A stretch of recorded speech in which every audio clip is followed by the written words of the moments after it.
ಯಾವ ಶಾನೇಹಳ್ಳಿ ಅಲ್ಲೊಬ್ಬ ಯಾವನೋ ಚಿತ್ತಾಪುರನಾಗ ಮಾತಾಡ್ಯಾನಲ್ರಿ, ಕೋರ್ಟ್ ವಿರುದ್ಧ ಮಾತಾಡ್ಯಾನ, ನ್ಯಾಯಾಂಗದ ಜಡ್ಜ್ಗಳ ಬಗ್ಗೆ ಮಾತಾಡ್ಯಾನ.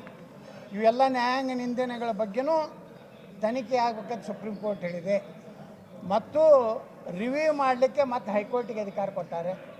ನಾವು ಯಾವ ರೀತಿ ವಾದವನ್ನು ಮಂಡಿಸಲು ಎಲ್ಲೆಲ್ಲಿ ನಾವು ಫೇಲ್ ಆಗಿವಲ್ಲ ಆ ಪಾಯಿಂಟ್ಸ್ಗಳನ್ನು ತೊಗೊಂಡು ಮತ್ತೆ ನಾವು ಕೋರ್ಟ್ನಲ್ಲಿ ಹೋಗ್ತೀವಿ. ನಾವು ಪ್ರಯತ್ನ ಮಾಡಕತ್ತೀವಿ. ವಿಜಯಪುರದಲ್ಲಿ ನಮ್ಮ ಕನೇರಿ ಮಠ ಶ್ರೀಗಳನ್ನ ಕರ್ಕೊಂಡು ಬಂದೇ ಈ ಸಮಾವೇಶ ಮಾಡಬೇಕಂತ ಪ್ರಯತ್ನ ಮಾಡ್ತಾಯಿದ್ವಿ. ಅಷ್ಟರೊಳಗೆ ಆಗಲಿಲ್ಲ ಅಂದರೆ ನಾವು ದೊಡ್ಡ ಸಮಾವೇಶ ಮಾಡ್ತೀವಿ. MB ಪಾಲ್ರು ಸಮಾವೇಶಕ್ಕೆ ತಯಾರಾಗಲಿ. ಕಾನೂನು ಸುವ್ಯವಸ್ಥೆಯನ್ನು ಮುಂದಿಟ್ಕೊಂಡು ಕನ್ನೇರಿ ಶ್ರೀಗಳಿಗೆ ನಿರ್ಬಂಧ ಹೇಳಿದ್ದೀನಿ ಅಂತ ಹೇಳ್ತಾ ಇದ್ದಾರೆ. ಒಂದು ವೇಳೆ ನೀವೀಗ ಏನು ಬಬಲೇಶ್ವರದಲ್ಲಿ ಏನು ಸಮಾವೇಶ ಮಾಡ್ತಾ ಇದ್ದೀರಿ, ಇದನ್ನು ಕಾನೂನು ಸುವ್ಯವಸ್ಥೆಯನ್ನು ಮುಂದಿಟ್ಕೊಂಡು ನಿಮಗೆ ಅನುಮತಿ ಕೊಡಂಗಿಲ್ಲ ಅಂದರೆ ನಿಮ್ಮ ನಡೆ ಏನಿರುತ್ತೆ ಅಂತ ನೋಡ್ರಿ. ಆ ಮುಂದಿನ ಪ್ರಶ್ನೆಗಳಿಗೆ ನಾನು ಉತ್ತರ ಕೊಡೋದಿಲ್ಲ. ಒಂದು ವೇಳೆ ಯತ್ನಾಳ್ರೆ ನೀವು ಮುಖ್ಯಮಂತ್ರಿ ಆಗದೇ ಇದ್ದರೆ ಆತ್ಮಹತ್ಯೆ ಮಾಡಿಕೊಳ್ತೀರಿ ಆತಂದ್ರೆ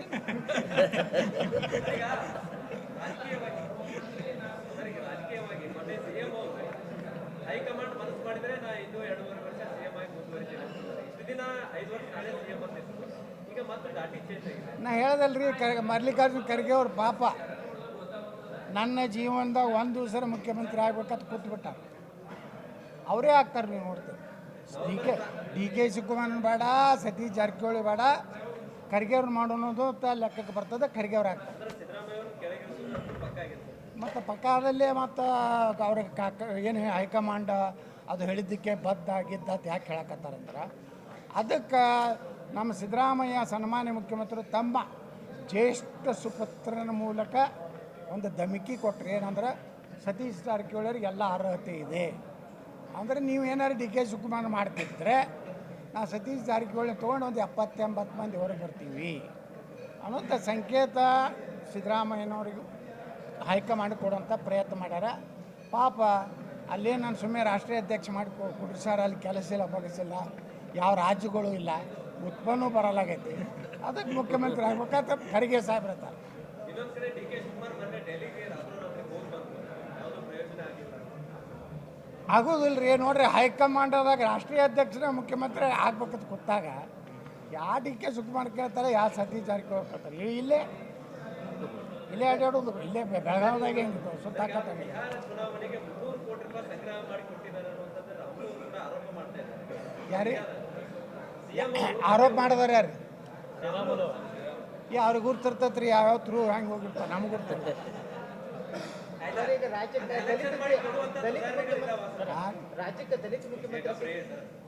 ನಮ್ದೇನು ವಿರೋಧ ಇಲ್ಲರಿ. ದಲಿತ ಮುಖ್ಯಮಂತ್ರಿ ಆಗೋದು ನಮ್ದು ವಿರೋಧ ಇಲ್ಲ. ನಾವ್ಯಾರು ವಿರೋಧ ಪಕ್ಷದವರು. ಅದ್ರಾಗ ವಿರೋಧ ಪಕ್ಷದಾಗ ವಿರೋಧ ಪಕ್ಷ ನಾನು.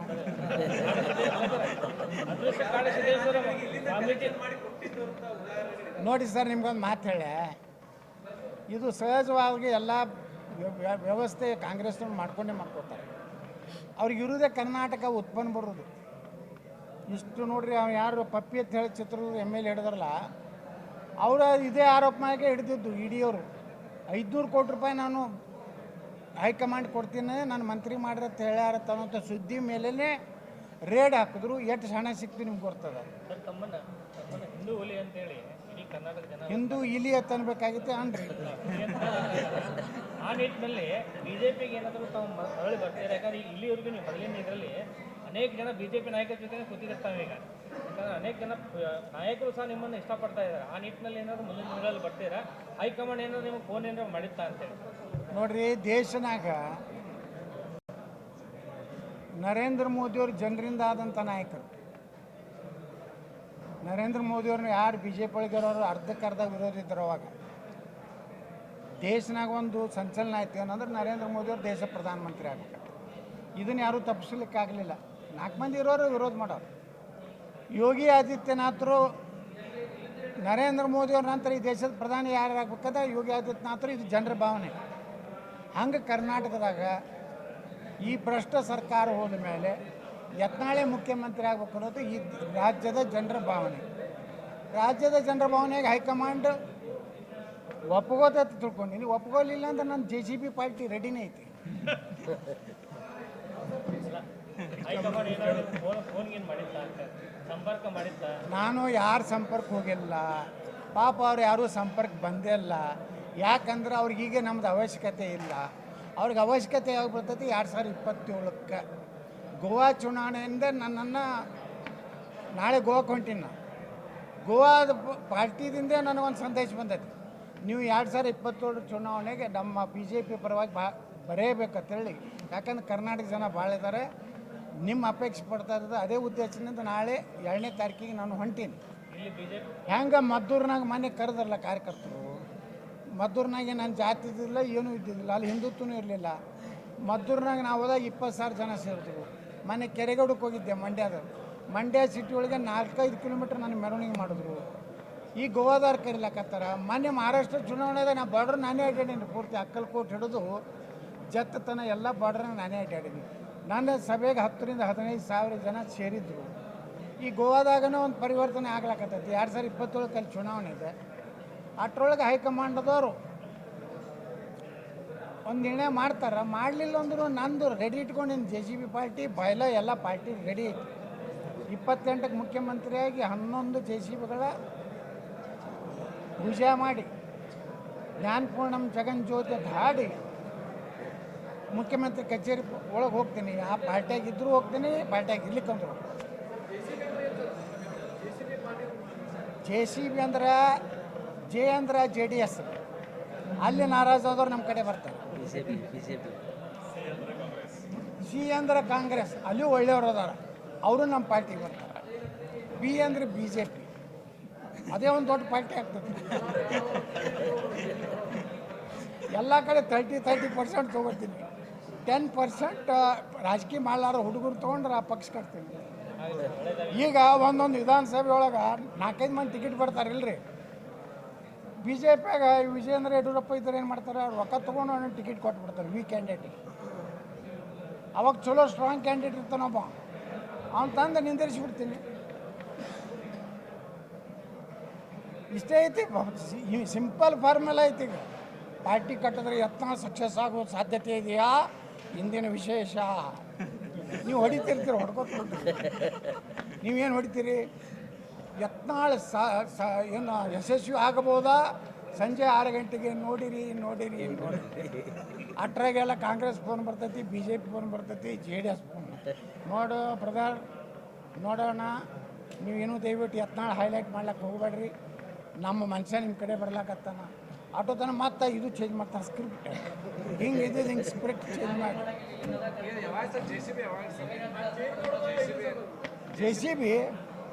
JCB ಯಾವಾಗ ಚಾಲು ಆಗ್ತದೆ ಗೊತ್ತೈತೇನ್ರಿ? ಇನ್ನೊಮ್ಮೆ ವಿಜಯೇಂದ್ರ ನಮ್ಮ ಮತ್ತೆ ಅಧ್ಯಕ್ಷ ಮಾಡಿಬಿಟ್ರೆ JCB ಚಾಲು.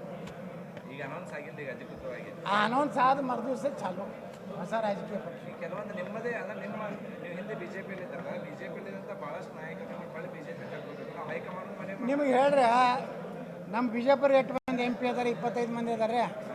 23 ಮಂದಿ ನನ್ನ ಕಡೆ ಅದಾರೆ. 60 ಮಂದಿ ಏನು ML ಅದಾರಲ್ಲ, 55 ಮಂದಿ ನನ್ನ ಕಡೆ ಅದಾರೆ. ಯತ್ನಾಳ ಸಂಪರ್ಕ ಅದಾರ, ಮಾತಾಡ್ತಾರೆ. ಭಾಳ ದೊಡ್ಡ ತಪ್ಪು ಮಾಡ್ತಾರೆ ಹೈಕಮಾಂಡ್ ಅವ್ರನ್ನ ಹೊರಗೆ ಹಾಕಿ ಇರ್ತಾರೆ. ಯಾವುದೇ ಪರಿಸ್ಥಿತಿಯಲ್ಲಿ ಕೆಲವೊಂದು ಕೇಂದ್ರ ಮಂತ್ರಿಗಳು ಮಾತಾಡ್ತಾರೆ ನನ್ನ ದೊಡ್ಡ. ದಿಲ್ಲಿಯವರಿಗೆ ಕೆಲವೊಂದು ಮಂದಿಗೆ ಹೋದಾಗ ಅಲ್ಲಿ ಹೈಕಮಾಂಡದವ್ರು ಕೇಳ್ತಾರೆ, ಅವ್ರು ಯತ್ನಾಳ್ ಹೊರಗೆ ಹಾಕಿದ್ದು ಚಲೋ ಆಯಿತು ಕೆಟ್ಟ ಆಯ್ತು ಕೇಳ್ತಾರೆ. ಬಹುತ್ ಬುರಾ ಹೋಗ್ಯ ಸರ್ ಅಂತಾರೆ. वो बहुत पावरफुल हो गया ಅಂತ ಹೇಳ್ತಾರೆ. क्या करने का उसको वापस लेके आने का, नहीं तो पार्टी बहुत लॉस हो जाएगा ಅದು ಹೇಳಿ ಬರ್ಲಕತ್ತ. ಅವರು ಏನದ ಬಿಹಾರದ್ದು ಎಲ್ಲ ಮುಗೀಲಿ, ಅಟ್ರಾಗಿ ವಿಜೇಂದ್ರನದು ಮುಗಿತೈತಿ. ಮುಂದೊಂದು ಪಾರ್ಟಿಗೆ ಒಂದು ಹೊಸ ಆಪ್ರೇಷನ್ ಮಾಡ್ಬೇಕಂತ ಐತಿ. ಆಪ್ರೇಷನ್ ಆಗಲಿಲ್ಲ ಅಂತ ನಮ್ಮ ಪಾರ್ಟಿ ರೆಡಿ ಐತಿ. ಯಾವ ಕಾಲಕ್ಕೂ ವಿಜೇಂದ್ರ ನಾಯಕತ್ವವನ್ನು ನಾವು ಒಪ್ಪೋದಿಲ್ಲ. ಎಲ್ಲರೇ ಅವ್ರು ಬಂದು ಯಡಿಯೂರಪ್ಪಗೆ ಕ್ಷಮಾ ಬೇಡು, ವಿಜೇಂದ್ರ ಜೊತೆಗೆ ಹೊಂದಾಣಿಕೆ ಅವೇನಾರು ಹೇಳಂದ್ರೆ ಹೇಳೋದಿಲ್ಲ. ನಿಮ್ಮ ಪಾರ್ಟಿಗೆ ಬರೋದಿಲ್ಲ. ನಮ್ಮದೇ ಪಾರ್ಟಿ ಸ್ಟ್ರಾಂಗ್ ಆಗ್ಲಕ್ಕತ್ತೈತಿ.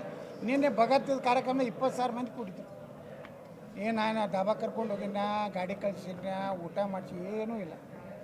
ಬರೀ ಹಿಂದುತ್ವ ರಾಷ್ಟ್ರ ಇಷ್ಟು ಸಲ ಜನ ಕೂಡ್ಲಕತ್ತಾರಂದ್ರೆ ಆಪ್ ಪಾರ್ಟಿ ದಿಲ್ಲಿಯಾಗ ಹೆಂಗೆ ಬರ್ತಲ್ಲ ಹಂಗೆ ಕರ್ನಾಟಕದಾಗ ನಮ್ಮ ಪಾರ್ಟಿ ಬರ್ತದೆ.